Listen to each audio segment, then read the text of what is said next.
Praise the லார்ட்ங்க. கொஞ்சம் கேளுங்களேன். இன்னைக்கும் கர்த்தருடைய வார்த்தையை உங்க கூட பகிர்ந்து கொள்ளதுல நான் ரொம்ப சந்தோஷப்படுறேன். கர்த்தர் எகிப்திலிருந்து கானானுக்கு ஜனங்களை கொண்டு போனார்னு நம்ம எல்லாரும் வாசிச்சிருப்போம். இன்னைக்கும் உபாகமம் 11வது அதிகாரத்துல இருந்து ஒரு சில சத்தியங்களை உங்க கூட பகிர்ந்து கொள்ள போறேன். 5 குறிப்புகளை குறித்து நான் இன்னைக்கு பேச போறேன்.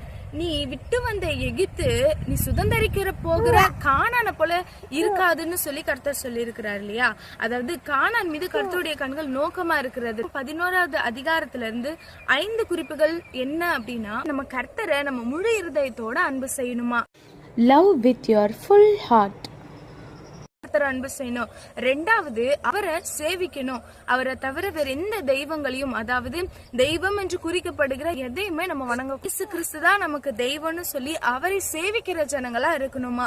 அதாவது சர்வ் காட் அப்படின்னு சொல்றாங்க. 3வது நம்ம பார்க்க போறது என்னன்னா, ஒபே ஹிஸ் வேர்ட்ஸ். அவருடைய வார்த்தைகளுக்கு நம்ம